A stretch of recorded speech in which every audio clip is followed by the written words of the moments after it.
Hello and welcome back to the Making Fire podcast where two longtime besties talk about their favorite TV show, Survivor. This week, we have an exciting agenda for us. I'm not going to ask Riley about how he is today because in a few minutes we're going to get into we have a little guest that we did pay for. That's how we do. So any future guests, we will pay you. Right. Well, actually, yeah. Potentially.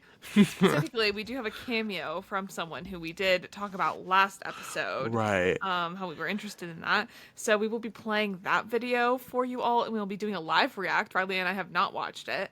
And then we'll be revisiting the cast of, well, before that, I guess we're going to talk about our season thoughts and just like wrap all of those up. And then we will be revisiting the cast of Survivor season 47 and just sort of reflecting on our opinions on them going into the season before we knew anything about them, who we want to see back, some favorite moments, just overall, who are these people, and do we want to see them back on our screens? Yeah. So, It'll be so exciting. Yeah.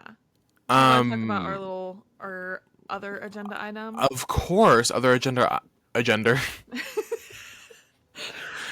Our other agenda item today is, of course, season 47 is officially ended. We've wrapped up. We're like a week post. And we have a couple months before season 48 airs. So if you watched a couple episodes ago, we did sort of preface. But for those who are just joining us now, as we're wrapping up our 47 coverage, we are going to, in the break in between Survivor seasons, going to be covering the Traitors US season 3, which is premiering here in a couple weeks. This weekend that you're seeing this is the last weekend of December. If you're watching as it aired, if not, I mean, who knows? You could be watching this in three years in the future. That would be kind of crazy. But this next week of New Year's, we will not be posting a new video. We're sort of taking an off week. And then following that next weekend, we will be posting our first episode of our Traitors US coverage, which I think they're dropping 3 episodes. So we will be covering all 3 of those episodes, and it's going to be super exciting. It's going to be super fun. We're really excited, Maddie and I both. I wouldn't say we are as knowledgeable about the Traitors as we are about Survivor, but we both are highly entertained by the Traitors. I've been watching a little bit of, I finished the 2 past seasons of the Traitors UK. And then I went to start New Zealand last night. Was not enjoying that very much. So I said, you know what? I'm not going to force myself to do something I don't want to do. And I didn't finish watching it. I watched the Challengers instead. Our Challengers. Anyway. So yeah, join us in a couple weeks. We will be starting our Traitors US coverage. It's going to be super exciting. It's going to be super fun. Join us on that journey. And then come February, March, we will start back with our Survivor 48 coverage. Yeah, isn't the premiere date February 26th? I had it written down, but that sounds... I believe it is because that is going to be the date for my birthday. Yes, that sounds right, I believe. So it'll be pretty close together. I don't know if the Traitors coverage really pops off, maybe we'll figure something out, but we don't really have full intentions of finishing the Traitor season. We're sort of just going to cover it until Survivors comes back. Unless the audience asks for it. Yes, unless y'all are clamoring for Traitors coverage. Then leaving comments. You'll win $2,000 if you comment for us your opinions on whether or not we should continue doing Traitors or not. But we'll get there when we get there. It'll be so exciting. We'll enjoy some Traitors coverage while we can, and then get super excited for Survivor 48. It'll be really good. But you know what we could do is, I'm sort of like live thinking of this. Right. We could just resume Survivor content, but then in the beginning or like at some point, just give our thoughts on like where the Traitors is at in the season. Yeah, maybe we do that sort of instead of our weekly little like, this is what I've been up to chat. We just give a quick rundown of our Traitors thoughts or something. Yeah. Mix best of both worlds. So true. Yeah. So let's get into this cameo.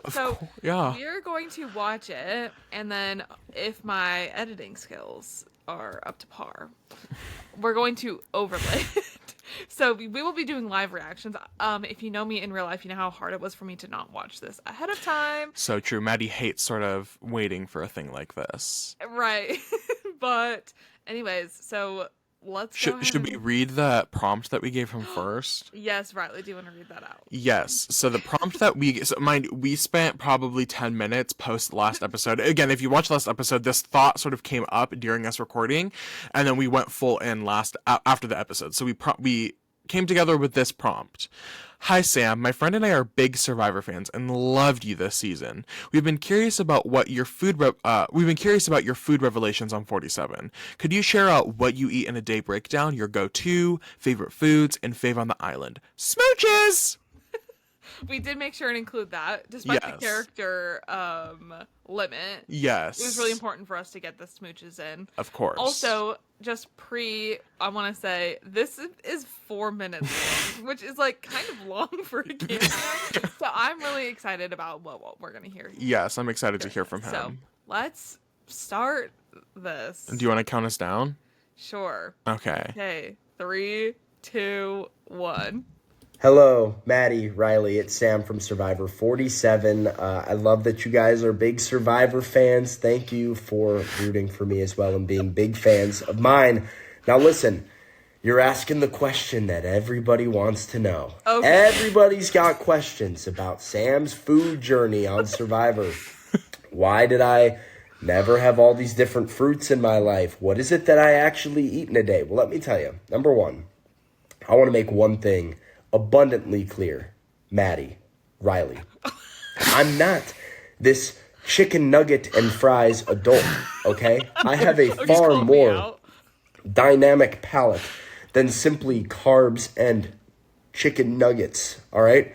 Just because I don't know what a broccolini is does not mean that I don't eat food. Okay, so what do I eat in a day? Well, here's my addiction. To be honest with you, I go to Chipotle once a day. Like at least once a day. One meal a day is going to be Chipotle, and I get my black beans with white rice. I get some pico de gallo, so some tomatoes on there with some onion, some bell peppers, and then usually like chicken or steak, and then maybe some guacamole if I'm feeling frisky with some cheese. That's my go-to. It's delicious. It never gets old for me. It's healthy. It's relatively affordable compared to other, like, I mean, I can get Chipotle for cheaper than I can get McDonald's now, as outrageous as that is. So that's my go-to. If it's back at home, honestly, it's some of the same. It's like going to be some salmon or some grilled chicken, and it's going to be, so go on the grill, grilled chicken fillets, salmon fillets, and it's going to go with some sort of rice, maybe a cilantro lime rice, maybe maybe just like a jasmine, maybe a long grain wild rice, some sort of rice and power protein combination. I'm big into eating for function instead of eating for pleasure, so I do eat a lot of the same foods over and over again. It's not a picky eater thing, I wouldn't say. It's more of just habit that I know works for me, and I know, you know, gets me feeling good, gets me fueled up, gets me healthy, that is affordable. All this junk food, these fruits and these veggies and stuff, like this it's all expensive produce. So like I do like some veggies. I'll make some good asparagus. That's my favorite veggie. Good Brussels sprouts. I can do that as well. Okay. You also want to know what is my so then my favorite foods, if I'm going like deep, right? Like weaknesses, weird favorites. Favorite ice cream, mint chocolate chip. Okay. I like, weirdly, I would say I really like any Italian food, like chicken parm. I love veal. Veal piccata specifically is my favorite dish in the entire world. That is number one for me. And my favorite on the island had to be the mushroom pasta that we ate on the Italian reward, the overnight reward. So there's my like food stuff. I don't consider myself like a picky eater. I think I proved on Survivor that, hey, you motivate me, you show me a couple of grubs and give me a motivation, like I'll knock it down. Right. I don't need a ton of motivation Famously. to get some foods down. I'll try stuff if presented with it. I'm just not going to go out of my way to make that stuff happen. Has he never seen a I don't charcuterie know. board? There, I hope that's the answers that you're looking for. Maybe was that just makes great me weird. answers. I don't know. Maddie, Riley, love you guys. Thank you so much for watching the show. Thank you for supporting me all the way. We didn't get a smooches back. I was waiting for the smooches at the end.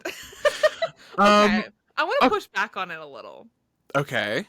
So, going to Chipotle that often is expensive. Maybe that's where that second place money is coming in. Second place money. Also, he probably gets a lot of points. Famously, Chipotle. I would say Chipotle has as somebody who has been frustrated with Chipotle in the past, doesn't really love eating it much anymore. I will say that they have a really good reward system. They do. Two. You're telling me he's never been presented with a watermelon before? Has he never been to like a barbecue? Or like I know he has.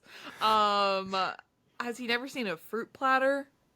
Sort of at any sort of gathering. Maybe that what he just said to us. He doesn't actually gravitate towards that array of food. Yeah. My favorite, he sort of listed, he said junk food, fruits, Fruit. vegetables, all kind of expensive. And I was Lumping like, them in. yeah. No, okay, so he does give me that vibe. He gives me the vibe sort of straight white man who works out. It is giving very function over pleasure. That makes, he says that and I'm like, okay, wait, it's coming together. That makes sense. I loved the list of the rices. That sort of got me going. That's where he gets his pleasure from, is the different types of rice. How exciting. Can I add Good. something? Of course. So he's actually barely older than me. He's 24. Mhm. So that also I think sort of tracks. Yes, like- you're learning how to, live a little bit. Yeah. Like it's coming together. Yeah, definitely. Very in depth. It was, and you know what? I feel like a good bang for our buck. Like he went in on it. He gave us different snacks. Where he isn't like he was like, if I'm at home, I'm still sort of doing the same thing. Yeah. He gave us a very in-depth Chipotle order, which Love to hear it. I lived for. Yeah. So thank you, Sam. I feel like that was a good bang for our buck. I do too. I feel like our question has been answered. Yeah, that he went in depth. Like he definitely he laid it all out, and I thank him for that. Really, truly, I do. Wow. How do we even move on from that? I don't know. It's all up to you. What? Oh my God. Yeah. Well, thank you to Sam. Friend That of the was pod great. now. Friend of the pod, has been Yeah. featured on the pod. So Yes. Crazy. Yes. Yes. And I wonder how many other people sort of asked him that question, or I know he probably gets that a lot on Instagram, but do you think how many other people do you think bought a Cameo specifically asking that question? I don't know, but I also think it's funny. So I don't know if this was brought up last. I think it was. But Maddie after Survivor 45 got me a cameo. Maddie and our friend Anna got me a cameo from Caleb from Survivor 45. And it's interesting, sort of the same language. And I've seen people posting their cameos here and there on Twitter and stuff, and it's always like, "Oh hey, insert name here. Love that you're such a big fan of Survivor. Thank you for rooting for me along the way." And when he opened with that, I was like, "Oh wow, this is sort of just gonna be the same thing." But he gave what it needed to give. So I don't know. Hopefully, not a lot of people have been asking. Hopefully that was pretty. I'm guessing it was pretty unique because he kind of went in depth. Yeah. I don't know. It didn't seem very Yeah. pre-planned. I don't It know. did feel also kind of defensive, if I'm being completely honest. Yeah, and you know what I think is interesting is that we didn't really call him out. That wasn't necessarily I think it would have been different if we in our message were like, "Why don't you eat new things?" We were like, I think the message that we gave was very much we just want to know. But it seemed like he was very I have to defend. I'm gonna take a second to defend myself, and I was like, "King, you don't have to defend yourself to us." But you know what? I'm glad we gave him the space to do that. Yes, exactly. The space. Yeah. King, we're on your side here. We're just we just want to know. Yeah. Yeah. I would maybe sort of classify him as a picky eater, though. Can I be honest?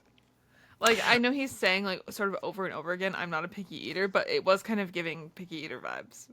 To me, Well, I'm a picky eater. Like, to me it was giving very much I'm a man who works out, and this is sort of just, which I think you could classify as picky eating, because you're holding yourself to a very specific like list of things you can consume. But I was watching, I was like, okay, I get the fantasy he's trying to give, but I could understand labeling it as a somewhat of a picky eater. yeah. Yes. Well, thank you, Sam. Thank you, Sam. That was so kind. And That even was though you didn't give us smooches back, we give you smooches all the way. all the way, all the All the way. smooches. Yes. Well, should we just talk about our thoughts on this season? Of Now that we've course. seen the whole thing and we know how it Yeah. turns out. Spoiler alert. Spoiler alert. Queen Rachel wins. What a great season. Yeah. I liked it a lot. I thought this cast was very interesting. Obviously we'll get more in depth with the cast in a second, but I there was never like a dull episode. There was never an episode where I finished and I was like, this could have been, we could have added some. There could have been more flavor. Yeah. I felt very intrigued. There were just so many blindsides this season, which I feel like left the game very fun to watch. I also quite enjoyed this is a theme that we talked about throughout the whole season, the individuality of the season. It felt like everybody was playing for themselves. There wasn't really a lot of group think, which I thought was really interesting, and Very funny. made it funny, made it exciting, also made it slightly messy at times. People putting themselves before the others. But I really liked it. I agree. This is definitely my favorite New Era season, my favorite season that I've watched live in a long time. And I agree. I think the individuality aspect was very entertaining, especially when Jeff kept trying to push community when Over there and really over wasn't again. any sort of community. And I really just loved, it felt like there there were people really playing the game, and then Hmm. it was just, there was an interesting sort of divide of like groups going on in terms of like people's awareness in the game was really funny. The characters were so good this So season, good. and they mixed so well with each other, which it was just the perfect group of people in my opinion. And I mean, we loved it even into the pre-merge. It was Hmm. entertaining. And I feel like a lot of times, like last season for example, it was it was a weird season. Hmm. Like they felt kind of disconnected from each other. And The this pre-merge and season, the post-merge, or like yeah, player and player. yeah, the pre-merge and the post-merge last Yeah. season. And I feel like this season it really felt more cohesive to Hmm. me. And I just loved it. I think it also helps, like, not that I haven't liked any of the other previous winners or like care enough. Um, but I also just loved seeing Rachel in like her story. And it's so Hmm. funny looking back on how many times we said, oh my gosh, this is Rachel's episode. She's doing so Hmm. well. And for her to win in the end is just so fun.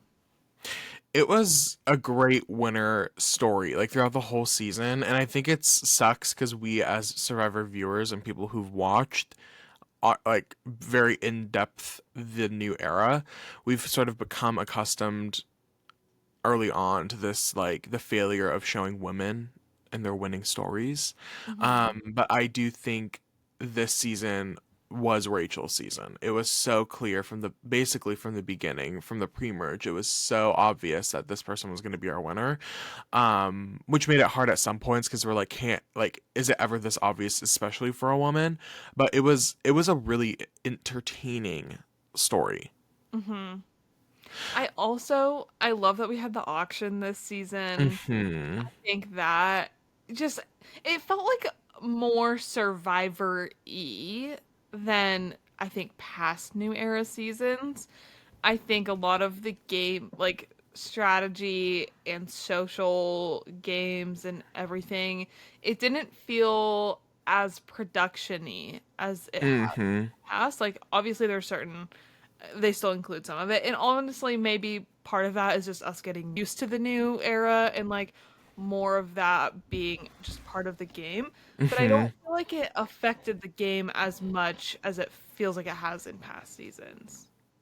I think that is a good point about the evolution of the new era, because I think that this was a point that I shared. I know I shared at some point earlier in the season. I don't know exactly when that point was, but I also had this thought where I feel like we are on an uptick right now with Survivor. I think Survivor came back. Winners at War, to me, I haven't rewatched Winners at War, so it's been like 4 years since I've seen it. But I remember feeling it was pretty mediocre. Like it felt predictable. It didn't. The excitement for the season, like during the season, was not the excitement I thought I was gonna have pre the season starting, if that makes sense.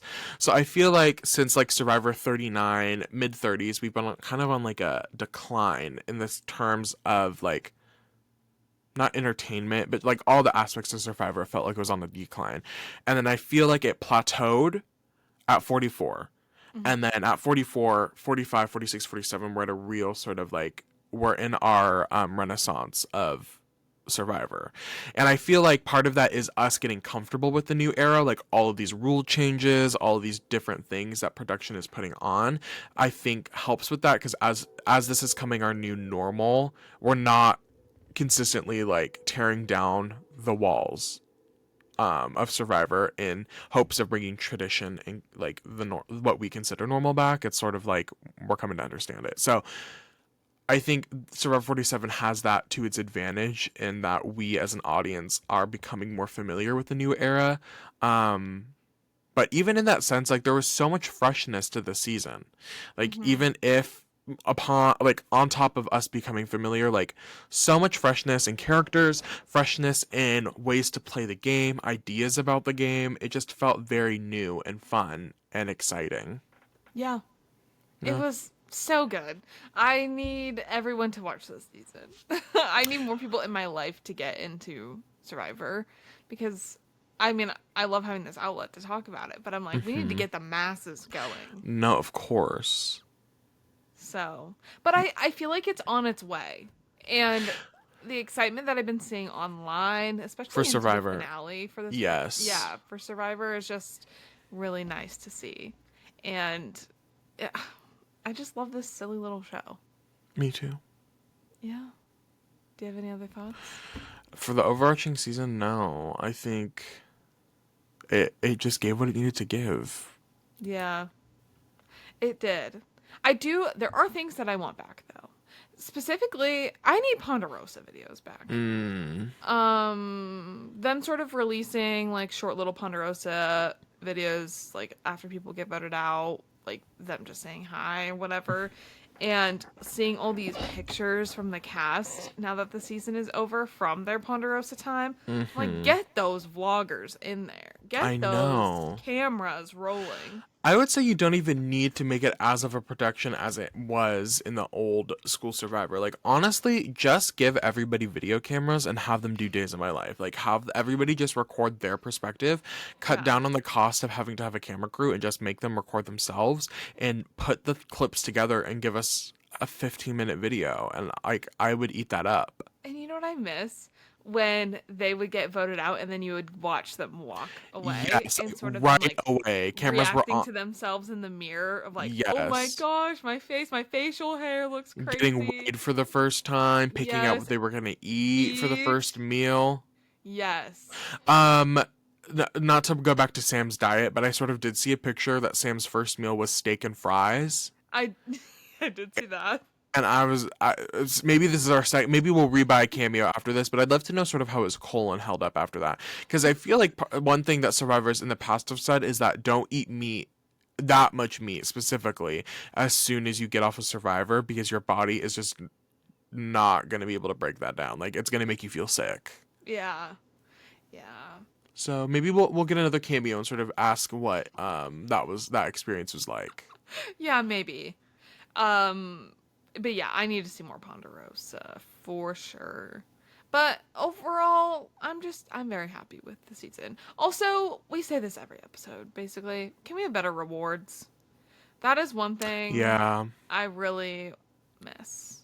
is like fun. I would love more experiences, and I know obviously that Yes. would be hard since they're in the same location every season, but like part of the allure of Survivor in the past was that you're going to an exotic place that you would have never. Like, we talked about this a lot in Survivor China, Yeah. how every reward that they went on when it was an experience was basically a once in a lifetime opportunity. Like, and obviously that ends up being like a major plot point in it near the end of that season, Survivor China, with what do people get to experience over others. But like, I would love for them to get more. Obviously, like Fiji has a culture. The Fijian culture is, I'm sure, rich and plentiful, and I'm sure they could get people to come in and integrate themselves within that or do a fun reward. So I would love to see more experiences. Just not necessarily like at the sanctuary. Like, why don't we go for a Yeah. helicopter ride and then have lunch? Yes. On like Or another beach somewhere or like yes. yeah.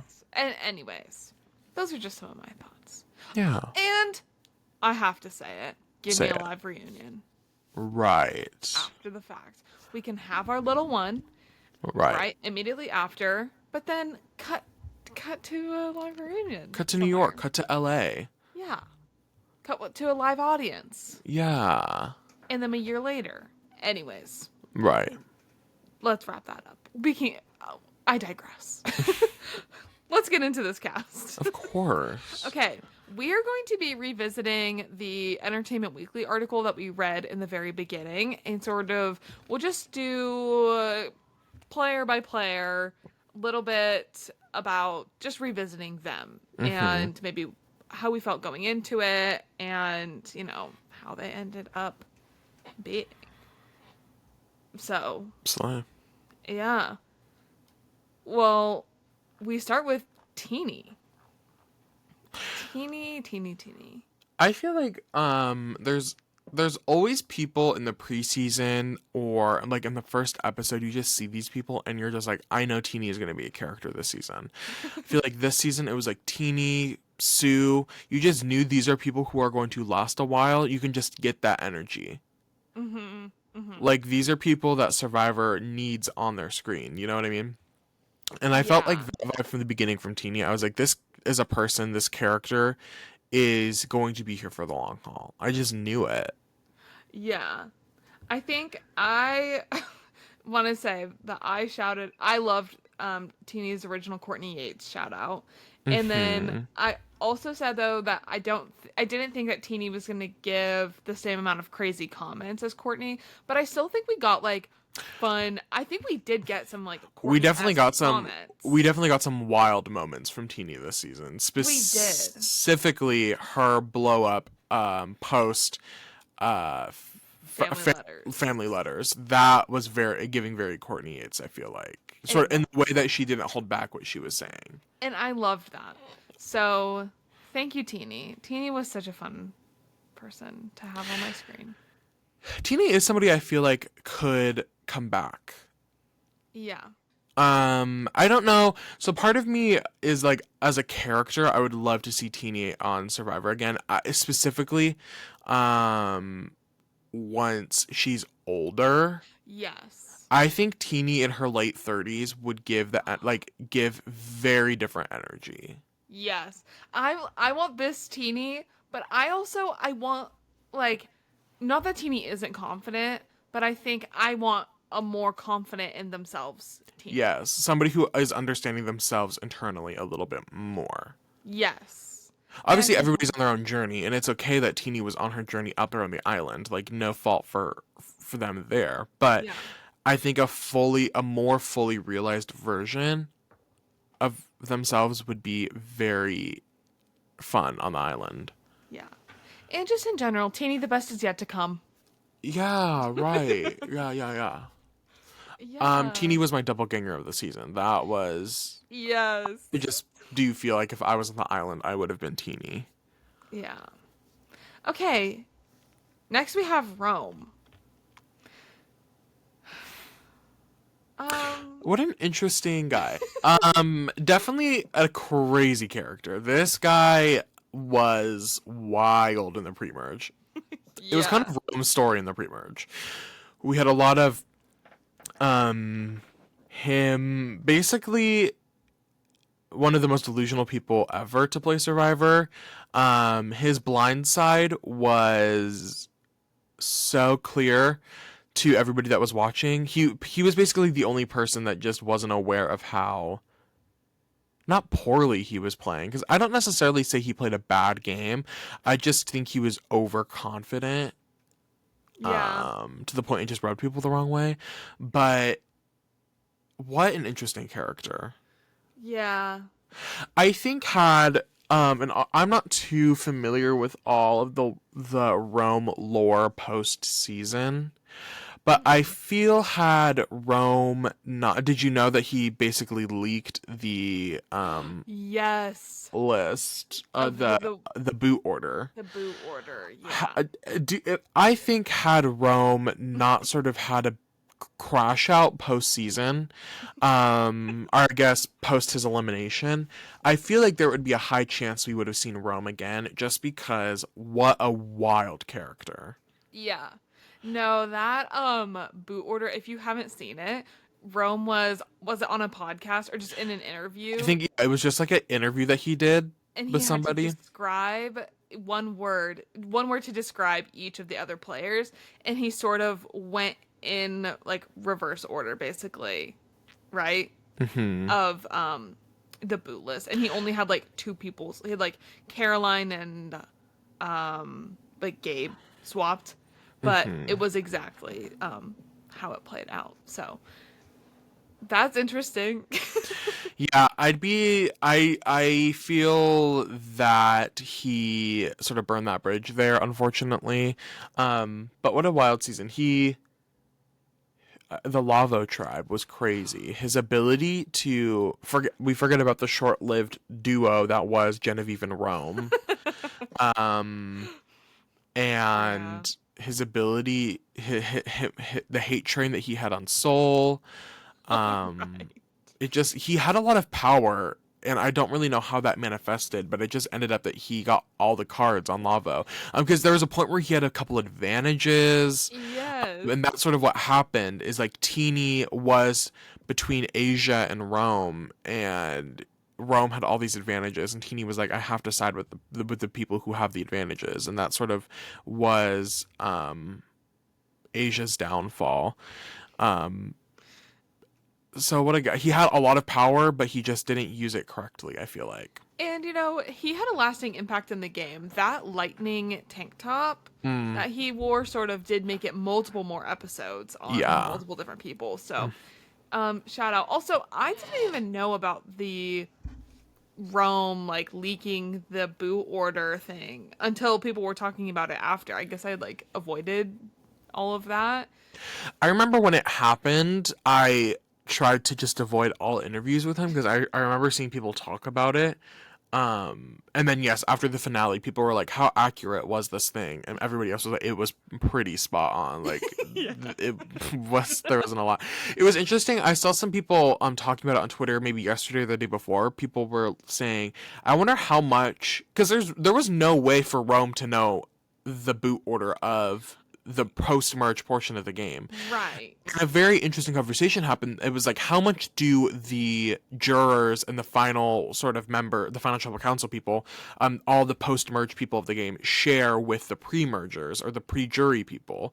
Yeah. And allegedly, Survivor 46 it was very polar opposites. Like half the jury wanted to tell the jurors about what happened for the rest of the game because they were like, that's the most fair thing, but then the other half was like, no, they didn't make it, they should wait and see it with other people. Apparently some pre-mergers are very much like, some pre-mergers don't want to know, like they're like, I want to be surprised with everybody else, I want to watch with America.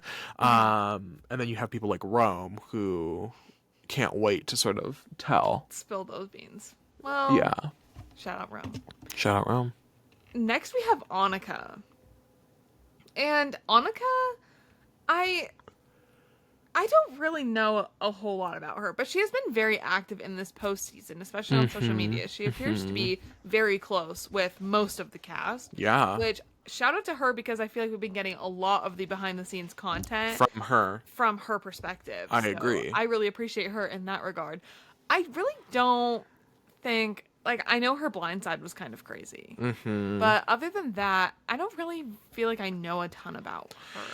I don't think she got a lot of screen time. I think her biggest storyline was that her and Sam were butting heads as sort Yeah. of two people on different sides. There was just no way for her and Sam to get along.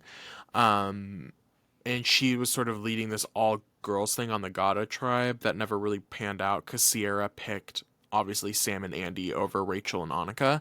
Mm-hmm. So that was sort of her storyline. I think was sort of a foil character for Sam, and maybe even Rachel a little bit, but there wasn't a lot. But I agree. She's given a lot of postseason. Has Mm-hmm. really given us the content that we're looking for. So props to her. Props to her for sure. Next we have TK. Um, I would, and I hate to say this, are you the most forgettable person on the season? yeah, I mean, like, he was kind of part of a bro thing for a little bit, but He was, and it. So he started butting heads with Tiana, and Tiana sort of jumped shift because Tiana was also included in on that, and it yeah. didn't help. So like Gabe was in on it, but then Gabe had more allegiance to Sue and Caroline, um. So it just like people jumped ship from him. I think it was after the challenge. He got upset because like Tiana was smiling, and he was like, "I Right. don't think this is a laughing matter. Like, I don't think we should be happy. Like, we should be figuring out what's the best to do." And then Tiana was like, I wasn't smiling. I was just like, whatever, blah blah blah. Like, I'm not happy that we lost." So then that caused a crack. Yeah. But that's all I Um, remember about him. I would, yeah, I would say he's unfortunately one of the more forgettable people from this season. I agree. Well, moving on, we have Tiana, sort of the other side of the TK. What a crazy boot. I would argue one of my favorite boots from the season. Yeah. Her episode. For those who don't remember, it was the one where they like split the groups down the middle, and then one group goes to tribal and the other doesn't early in the or early in the merge. Yeah. And her group was sort of all, I can't remember what the blue tribe's name was. Gata, Lavo, and Tuku. Tuku. It was all the remaining Tuku people and Plus Rachel. And so they lost, and the consensus was, okay, Rachel's just going to be the easy vote to go here. But then Soul saves Rachel with a safety without power. So then the five Tuku people have to turn on each other. Sort of last minute, Very last unexpected. minute. Yes, it was very unexpected. They had no idea what was going to go on, and it was really heartbreaking to watch, because you could tell as soon as Rachel got safety that Tiana knew she was in trouble, Mm-hmm. which was hard to watch, and she just couldn't do anything to save herself. One of the more heartbreaking eliminations this season, I would say. And Yeah. what you would say is one of the worst elimination spots to have is that she was the last person voted out pre-merge. She didn't make the jury, even though they had merged. She did not get to make the jury. Messed up. Yeah, Messed up. that was probably the most heartbreaking boot by far. Like, if I were in her shoes, Yeah. I would be devastated. And there were some nasty blindsides this season. I would say this one because I don't even know if it was like technically a blindside because I think she kind of knew it was coming, but it was Yeah. the unexpectedness of it happening, which was really, really disgusting. Yeah, that was. Her little turnaround, it's one of our thumbnails of the season, but her little turnaround she does after Jeff snuffs her torch, she does a little and then leaves. Oh, too much. Too much. Okay, next we have our winner, Rachel. And I just love her. What a good player in general. What a great winner. Hmm. What a great game. She is going to be someone that I want to see back on my screen.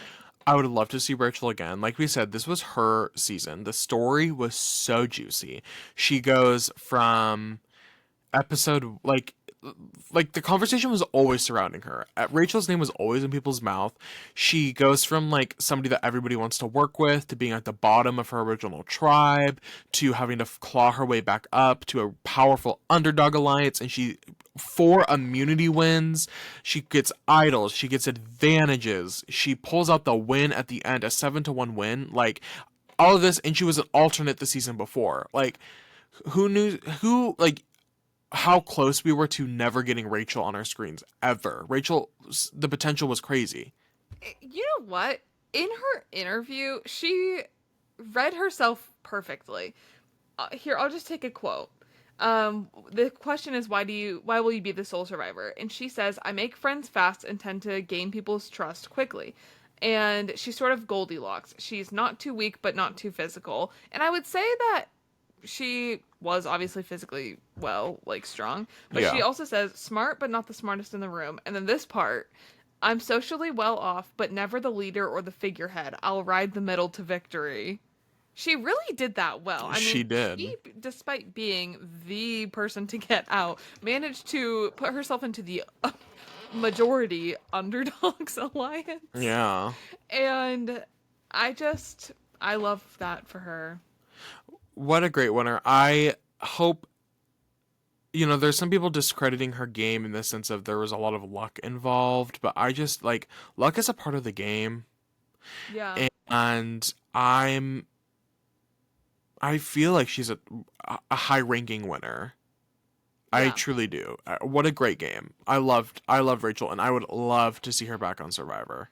I also just love how her I like her brain works. Hmm. I think I want to see her with other groups of people because I don't think Yes. that necessarily the people she was around are the reason she just was able to dominate. Yes. I think she just is such a dynamic player Yes. Like that I would love to see her in another environment with a completely different set of people. I feel like adaptability was one of the key parts of her game. Like her ability to adapt in any scenario really did her well.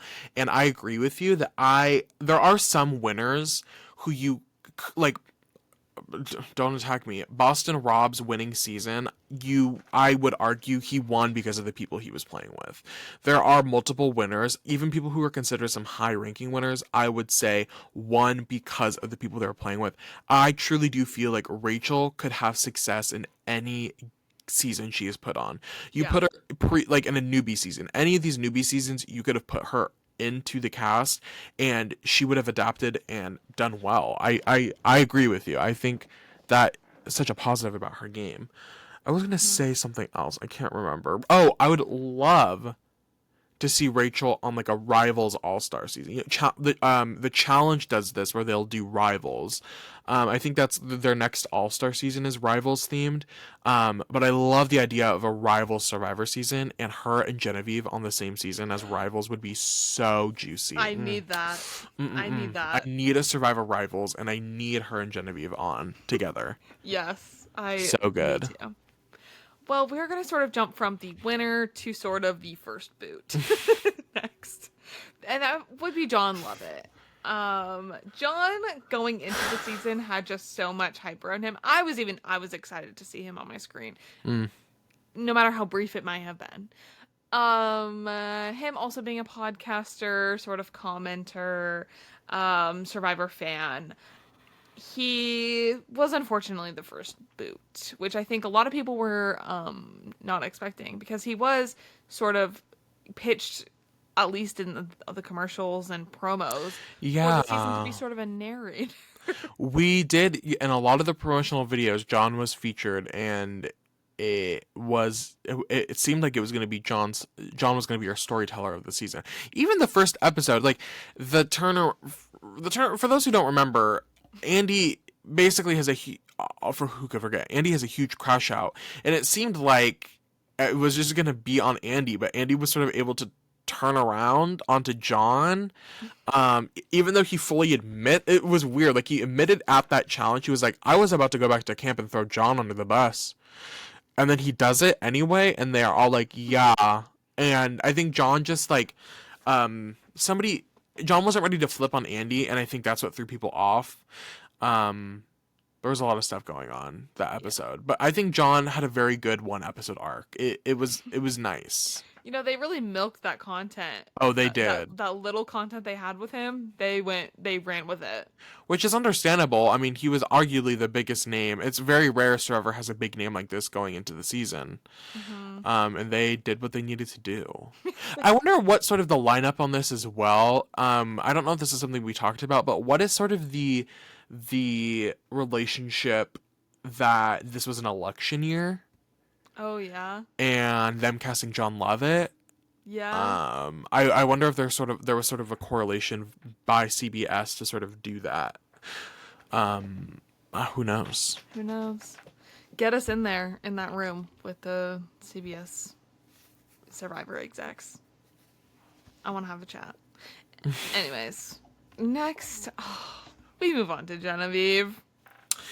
My winner pick. Your winner pick. What a good shout out to that. You saw the future of Raven, Simone. Which is so interesting. Now, go back to our first sort of coverage when we went through all these people for the first time, and Maddie and I picked our winner picks, and I picked Genevieve, and both of us were like, "Why did I do that?" You were like, "Why Genevieve?" And I was like, "I really do not know why I picked Genevieve. There was just something about her, her little cast assessment that I was just like, I don't know. I feel like she'd be able to do well." And for a couple episodes there, about 3 episodes, it was very much touch and go. Like, I think Genevieve got approximately 0, maybe 1 or 2 confessionals in the first 3 episodes. And I remember the joke for the first couple episodes was, wow, Genevieve is nowhere to be seen. I literally picked the person who nobody's going to remember. And then here comes episode 4, and Genevieve has a crazy, one of the most insane pop-offs. I don't think the producers were expecting her to pop off this bad.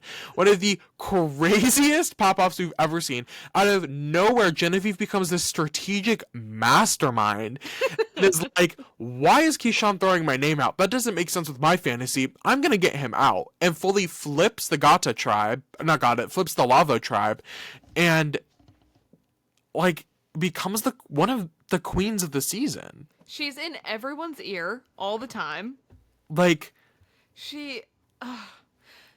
once again, I do need to see Genevieve back on my screen. Another person that I'm desperate to see back on Survivor. I need to see a no strings attached, no hard feelings Genevieve. Yes. Because I think that's where Genevieve sort of lost her momentum.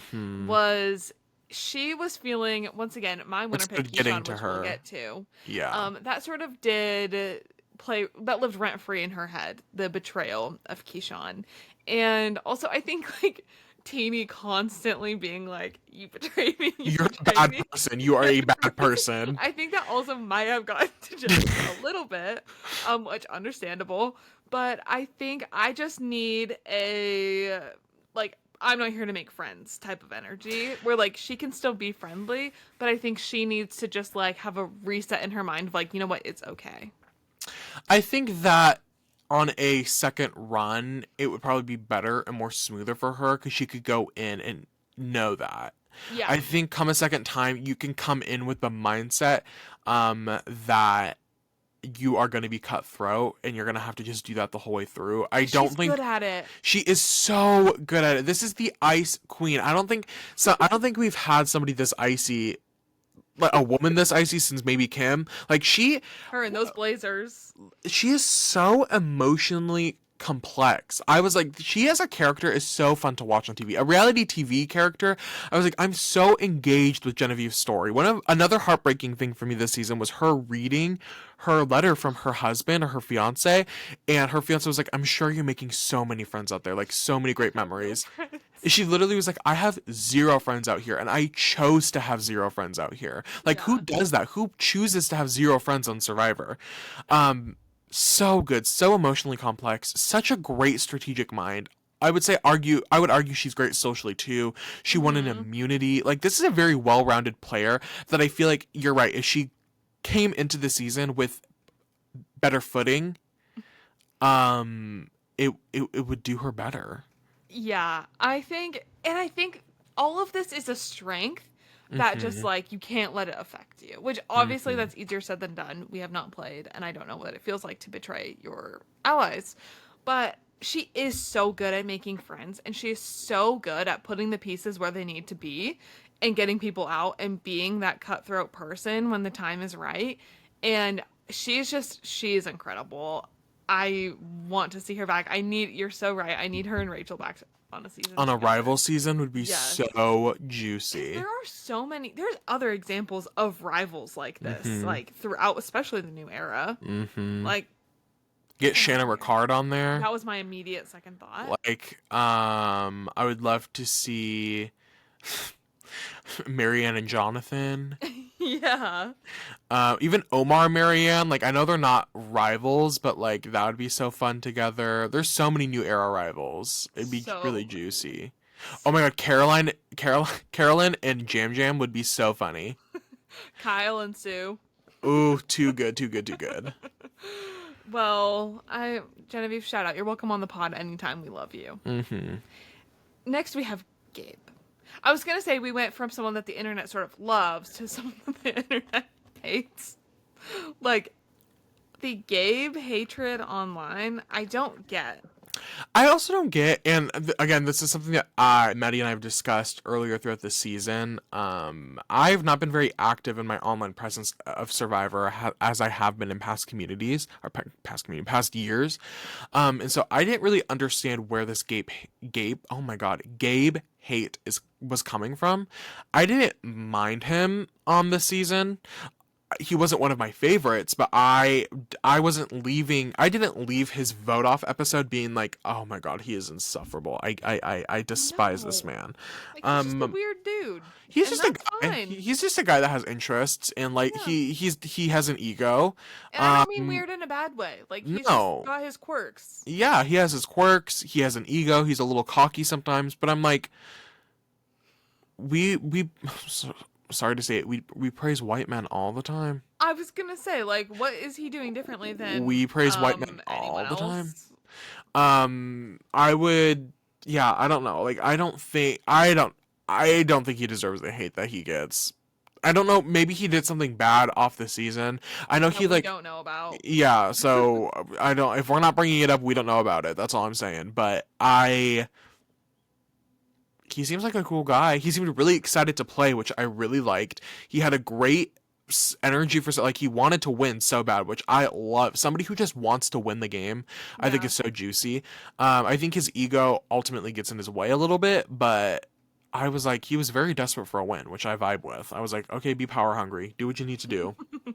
Yeah. Well, moving on. No. We have Kyle. Maybe I don't hate Kyle by any means. I don't want Yeah. to start off by Right. saying that. But I think maybe this is another case where I have like sort of an opposite effect. A lot of people online really like loved Kyle. And I'm like, he's fine. Yeah, I also am like, huh. One of my friends, shout out Austin. I don't think he watches this podcast, but him and I were talking at like an hour or two after the finale aired, and we were talking about who would most likely come back. And I don't know why, I just feel like Kyle is an archetype that we are missing in the new era, and I feel like Survivor would bring him back. I feel Yeah. like we need a new Joe Anglim. We need a new Hometown JT, a hometown boy who Loves his family. loves his family, is Likes good at challenges. challenges. He is somewhat personable. And he's not like too nerdy. No. He's just like your American boy. Blue, like, gives blue collar vibe. Like, Yeah. I feel like Survivor and CBS need a new Golden Boy archetype, specifically because, JT hasn't performed very well in his last couple seasons. Joe Anglim obviously is a crazy, crazy man. Do you know the stuff about Joe? Yeah. Yeah, QAnon down, babe. So I think they need a new person to fit that A new mold. nice guy. A new nice guy, and I truly do feel like it could be Kyle. Kyle Yeah. performed very well this season. He had a very interesting story. Maybe not very interesting, but he had an interesting story. He had some beef, which I think which holds well. So I don't know. I could see him coming back. Am I clamoring for Kyle to return? Not necessarily. But could I see the reason why CBS/Survivor/Jeff and the producers would want somebody like Kyle back? Yes. Yes. I understand that. Yeah. I agree. Shout out Kyle. How do you feel about him on the season? Vegan Fine. or vegetarian? Okay, that was kind of fun. I kinda like that his too. little journey with that. Him being at a challenge is fine. He didn't do much for me socially, or like his Yeah, I think it got to the character, I point guess. Like where his sorry, finish. him, like as a funny, like what's up with Kyle kind of thing. Like I Right. wasn't as interested, but like not in a bad way. He was just sort of like the funny, like foil to Sue. Is that the right use of that Yeah, word? yeah, yeah, yeah. Um, I feel like Kyle, what was I gonna say? Kyle got to the point where his threat level was too big, and he just couldn't. He had to win. Like that was like he just had to do Yeah, win out basically. So he wasn't really able to build foundations of a social and strategic game, yeah, because the target was just too big. Um, but I feel like we'll see him in the future. yeah. I do too. Next, we have my winner pick, Keyshawn, who may not have been on the season for too long, but he was brought up so many times in Hmm. his when he got voted out. So Keyshawn also notably has not been really in any of the after season stuff, and everyone's Hmm. like, yeah, because he's an ER doctor, like he's busy. But I really liked Keyshawn. I thought he had a lot of potential in the game. I Hmm. think he was funny. I think he like connected well with people. I think I would have loved to see him in maybe some individual challenges and see where his strengths are there. I just feel like I didn't get to see him really. Yeah, I also feel like he was a pawn in the story of Genevieve and Intini. Like, I definitely think his impact cannot be understated. Right. I mean, He I've might have been never, like part of the downfall of Genevieve's game, like no, long term. literally. And who knew that's what was, like, that was going to happen? I Yeah. don't think there's ever been a pre-merge boot. I don't think there's ever been a boot like this that's had such a lasting effect. I would argue, a similar sort of storyline would maybe have been in Blood versus Water with Natalie and Nadia when Yeah. Nadia is voted out first, and that sort of Natalie's like, and then Jeremy gets voted out later, and that is sort of the fuel to Natalie's fire to go on to spoiler alert win this season. Yeah. I would say that is sort of a similar storyline in how like these people keep getting brought up, but Keyshawn was just I was just not expecting, and it happened because there was kind of like a point where he wasn't being brought up at all. Like that early merge, he gets voted out. There's the downfall of that, and then Hmm. merge happens, and all these new things are happening, and then it fester. Is that And the then right word? It just yeah. yeah, and then it comes out that this is just something that Teeny is consistently thinking about, that Genevieve has regrets about. That I was just like, this is Like this is where their wild. games turned. Does he get a check for his appearances on these other episodes? Like, Right. this is wild. I know. Like we were even getting like flashbacks, Yes. the whole nine yards. Multiple flashbacks to the same scene in specific when Genevieve votes him out and he looks at her and is like, I can't believe that you did, like, or whatever. What do you think that he thought watching this back? Like, That would have oh got my god. he'd be like, wow, I did not think these people were so obsessed with me. Right. That it is kind of wild. I'm like, Not are getting they out of even their friends head. now? Like, in it now, I'm like, y'all aren't even hanging out like that. Like, because they hang out in like the year or so, the months in between filming and actually starting to air. Like, they all hang out in secret because they're not allowed to be seen with each other.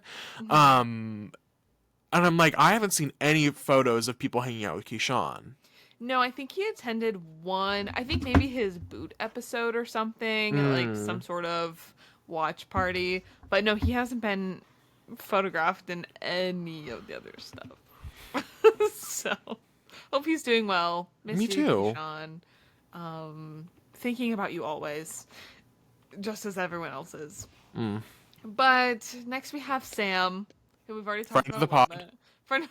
Friend of the pod. Sam. Sam, where do I don't really know how to articulate my feelings about Sam because you can go.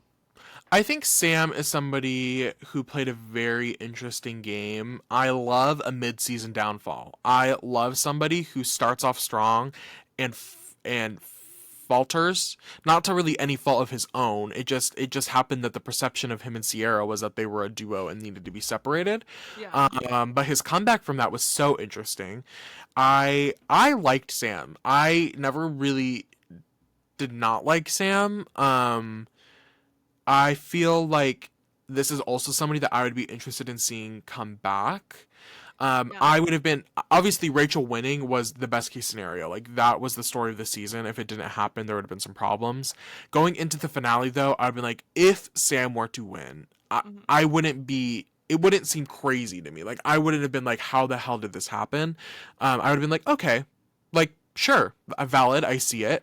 Um, but I liked him. I liked his downfall. I liked his comeuppance. I liked I um, liked his commentary. very great confessionalist. I still think about when they were doing the sort of scavenger hunt for the auction money, and we had Hmm. a Sam on the scene, News his reporter news Sam, sports reporter. reporter Sam. Yes, I thought that was fun. Yeah. I liked Sam. I think I wasn't necessarily understanding the hype that a lot of people online were having toward him at the end, which Hmm. like I don't want to say it skewed my perception, but I was just like such a diehard Rachel fan at that point that I was like, there's no way. Yeah. But no, I totally get like if Rachel wasn't in the finale, like then I think Sam should have won. I wish Sam just like he had an interesting story to me where like he Hmm. was so strong in the pre-merge, but then I think it's really funny that he like didn't win any immunities individual. I know. Yeah. And Sorry. Yeah. so like that was always just like underdog there. But then he just never really seemed to grasp the social game. And he seemed sort Yeah. of not that he was like okay, and obviously there's so much I feel that we don't see from like just the edit, but it did kind of feel like him and Genevieve were just like, "Whoa." And I'm like, "Well, I sort of understand where Genevieve's coming from a little bit more of her not wanting to get close to people because she's like Hmm. traumatized by the beginning." But like Sam I don't know. I just like I wanted more from him in that aspect of the game. Yeah. I agree. I just think he got caught up a little bit, and that's it. He was a great punching bag. We already talked about Yeah. Teeny, but He took it Sam, well. He took it like he a champ. he did take it like a champ. But I don't know. Yeah, I'd be fine with Sam coming back. I also think it is interesting. I didn't notice that he is so close in age to us. And I think that Yeah. also I see it now. Like I think I get it more. His food Well, I just mean like sort of where he's at in life. socially and like Yeah. yeah. Yeah. Yeah, well, go Sam. Thank you for the cameo. It's crazy that I'm like people are aging out on reality TV because I'm like him and I were in high school at the same time. Like that's actually insane to me. Like we were learning geometry at the same time. Yeah. That's wild to me. I can't believe that. Next, we've got a character. We've got AI Andy. Damn. Wow, what to say about AI Andy? I think the Making Fire podcast has gone on a very interesting journey with Andy throughout the season. I don't, I wouldn't say we were necessarily Andy haters at the beginning of the season, but I think we had a sort of general distaste for him as a character. I just think the first episode, like there was a little bit of a turnoff to Andy at the beginning in the early coverage of Survivor And 47. I would say not. I would say even past that first episode. I would say for a good while. There was definitely a little bit where we were like, oh, okay, Andy. I think what was hard for me, um, maybe it was a little bit of jealousy, a little bit of envy, that he had such a huge crash out and was able to recover kind of so smoothly from it that it made me frustrated because I was like, I know if I crashed out like that on Survivor, I would never have been able to recover like that. Like that is so frustrating to me. Number one. Number two, I think for us as audience members, I would say that he played a good game. And I think Hmm. from a player to player perspective, his game made a lot of sense. I think us as an audience, we got to see his confessionals, and I would say his confessionals were where he was the most frustrating for me. Yeah. Because I was just like, you are so confident, and I just don't think you should be as confident as you are given the circumstances of where you are at this game. And I was also getting a bit annoyed at times where I feel like he was sort of analyzing every scenario from like a probability, or like over Yes. analyzing every little piece of it, where he was giving no room for nuance, and he was like, Hmm. this is just how it is, people need to go with that. And I'm like, well, that's actually not, first of all, not true. Two, not how the game works. Yeah. And not how like other people's brains work when you're trying to work with them and like pitch yourself and your ideas to them. And I think that was just like a hard watch.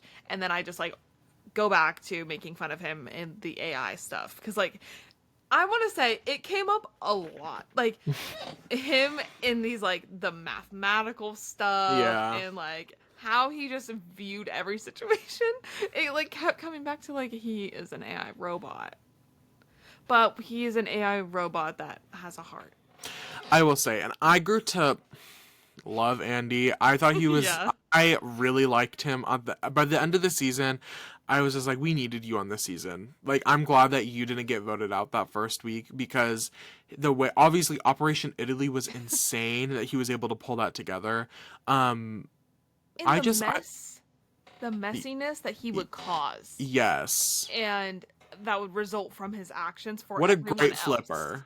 A good vote Yes. flipper. I love a messy man, a messy man, and I don't know. I would love to see Andy back on Survivor. He was great TV, He for was. sure. And I think it's really impressive that he was able to go for so long being so messy and just like all over the place. Like, not necessarily, it was probably more calculated than I'm giving him credit for. But I think for the mess that he would leave other people every time he would make one of these like flips or moves, and no one was sort of like, why are we still trusting Andy? Hmm. Like, that's impressive. It was. He moved pretty stealthily, Yeah. pretty smoothly. I liked. I feel like similar to Teeny, he would have a good a good Andy 2.0. Somebody who has their feet on the ground of the game, like somebody who now understands it Yeah. from a player's perspective. I think he would go in on a second season and have a much clearer vision. Yeah. We're now at Sue. Miss Susu. Miss Susu. Sue. Yeah, she just gives third place finalists like down. Yeah. And I I don't know. I think her little beef with Kyle was funny. I think her red paint idol thing was funny. I think it's really interesting how she seemed to rotate number ones. Oh, Her number one consistently. ally. So Yes. one might say she didn't have a number one. Not really At sure all. at all. But, you know, she did make it to the end and she seemed grateful to be there. Her lying about her age, iconic, because it made no sense. And also, like, the dirt on the face is so funny. Like, that is her legacy to me. She had a very fun showing this season. I'll give it to her for being one of the only women at this age to succeed the way that she succeeded. What a great accomplishment.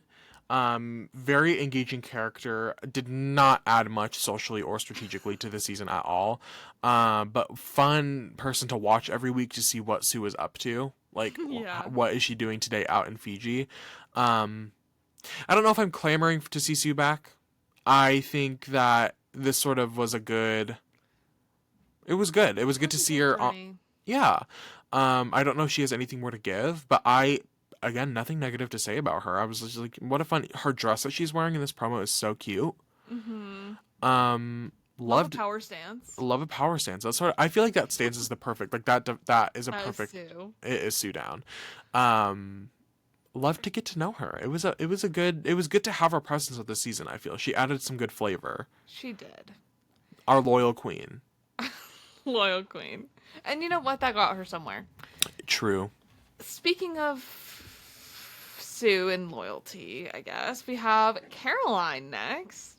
Caroline, I really liked Caroline. I thought she was really good at just like connecting with people. Mm-hmm. I want to see Caroline back. I think she played a fun role, and I just like love her attitude. I love her personality. I love what she brings, and I think that she would just be fun. and she's a good character to have on like any season. I think it's hard not to go too much in the meta of Survivor as a whole. I think if we were to see Caroline back, it would have to be on Survivor 50. I feel like the longevity of Caroline as a long-term Survivor character would sort of dwindle. Yeah. And so I feel like if we were to get her back, the only time that it would make sense to have her back is Survivor 50. Like I don't think in 5 years when Survivor 60 comes around, the producers are going to be like, "Oh my god, let's get Caroline from 47 on 60." Like if she was going to have a moment back, it would be 50. So we'll see. But then in all of that, it's really crazy because if you were to tell me like a year, whenever they announced that Survivor 50 was going to be a returning season, if you were to tell me that a year later or whatever, again, at this point today, in the day after Christmas 2024, the 26th, that I kind of want Survivor 50 to just be a new era returning season. Yeah. I'm not. The more I watch the new era, I'm like, I just want these people to play again. I'm not opposed. I as there and it's a shame because there are some people in like the 30s I would also love to see back on, but I love so many people in the new era that I'm just like, I want these people because these people get it. They like know the new era. Yeah. I think it'd be interesting to do some. Sorry, not to go on a tangent real quick. It would be interesting to do some sort of like old school versus new school era, like returning season. That is what I was thinking. Or even if they did a half returning season, like a fans versus favorites, and had 9 people from pre-season 30, pre-season 40 on half the cast, and then half the cast was new players, because then the idea would be like they're all new people in the new era, like none of the people on the island have experienced the new era before. I think that would be super exciting. But I would also like to see Caroline again. I thought she was a very underrated piece in the puzzle that was Survivor 47. I know some people were talking about her online, but I feel like the edit left us wanting more from her, because it felt like she had a very good, to the point where she was the backup option for Operation Italy. Like obviously it fell through because Rachel won immunity that week, and the next best option was Caroline, which tells me as a viewer that Caroline had some heat on her. She had some winning capabilities, obviously, to need to get her out at that specific point. So I would have loved to have her story developed a little bit more. She was also a great narrator. I want to say that. I really liked her confessionals. I thought they gave us a good view of the game and what was going on. So, shout out Caroline. Yeah, good Queen of Queens. We next have Asia. And we unfortunately did not get a lot from Asia. Early boot, big name. Big name. I'd say her and John. I think John for like the general population was probably the big name, and I think Asia for sort of the unemployed people was sort of the big name. I love Asia. One of my favorite RHAP podcasters. I think she's so. Obviously, I don't know her personally. I literally parasocial. I just know her from the content I consume that she produces. She just seems so nice. So. I'm like, I just would love to go on an island with you. And she has that. There are people on the island that Teeny loved Asia, knew who she was. People wanted to work with Asia. It just like, she just seemed to be too headstrong in the things that she wanted on the game, and that put a bad taste in people's mouth. And luck was not on her. Luck may have been on Rachel's side, was not on Asia's side. Rome just got more advantages, and Asia had nothing to go up against that. But I'm sad. This was sad for me. She was how John was almost your winner pick. Asia was almost my winner pick. Imagine the two different worlds. But I would have loved to see her more. Obviously, part of me was like, oh my god, get her on Survivor 50. But I feel like a fun showing. She had some good moments. Yeah, she did. Well, we're getting down to it. We are. We next have Sierra. Sierra, she was paired up with Sam for a lot of the times we saw her, and she seemed to do well. I think she also had a good relationship with Rachel, which was fun, but Sierra did a good job of balancing the like girls group versus the like guys alliance kind of thing going on. She was good at sort of being with everyone all at once. And I liked her. I'm happy for her now. I loved seeing her on the jury all those times. And I'm glad that she was a part of this season. Yeah, not much to add. I think her defining moment was choosing Sam and Andy over Annika and Rachel. I think had she gone the other way, had she backstabbed Sam and Andy, there would have been we would have been talking about Sierra in a much different light. I think she probably would have lasted a little bit longer because ultimately her demise was her being paired up with Sam. So who knows what kind of game she could have played had she not picked Sam and Andy over Rachel and Annika. But chill girl. She served face down on that jury. And she's having a baby now. Oh, is she? Mm-hmm. Congratulations. Hopefully she names it Yeah. after us. Making call the middle name Fire. Um, Name we podcast. we call the baby MF for short. Right. Right. Well, okay. Let's get into our last person. Someone I do want to see back on my screen. That would be Soul. Soul in his Soul. slutty vests. Yeah, and that gelled hair. Mm. I just really liked him. Soul, I think, came out of the season as the unexpected fan favorite. I don't think CBS, I don't think the producers, I don't think Jeff was expecting Soul to have popped off as much as he did. I know people are obsessed with Soul. I would say I really enjoyed him on the season as well. I don't think that they were expecting him to be as favored as he was, because I think we would have gotten much more content had they expected him to pop off like he did. I think in a similar boot of Caroline that if he were to return, it would have to be on Survivor 50. Like, I don't see in a long term where Soul is like insert on season 60, another returnee season, that they're like, oh my god, let's bring Soul back. I don't know if that's the storyline. I think Survivor 50 would be the perfect time. But yeah, very interesting. I enjoyed Soul. I also enjoyed Soul. I think he would be really fun on season 50. He's a great, just like recognizable icon. Yes, Of a great season. character.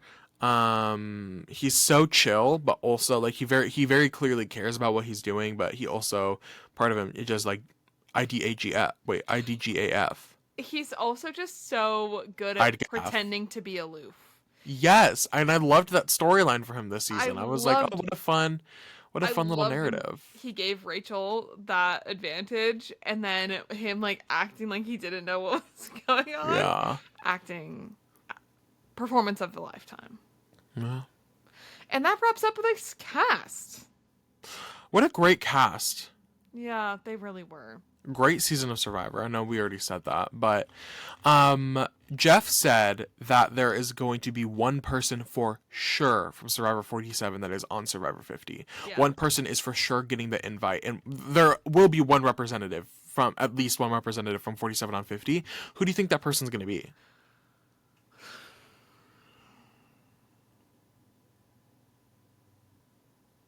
I have no idea.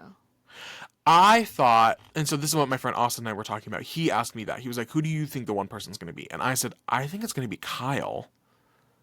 Yeah. Do I think can see Kyle that. is the best representative of 47? Maybe not. Do I think that we are missing this archetype in the new era? Yes. And that's sort of why I feel like he would be there. Yeah. I think from a non-winner's perspective, I feel like Rachel could be a shoo-in depending on how many other winners are going to be out there. Even Andy. I think that I would say, but Kyle is where I think CBS is gravitating. I just, in my head, do I want Kyle out there again? Not really.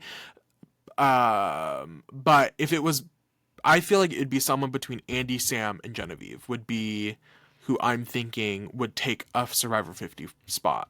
I'm scared that Genevieve is like not gonna come back.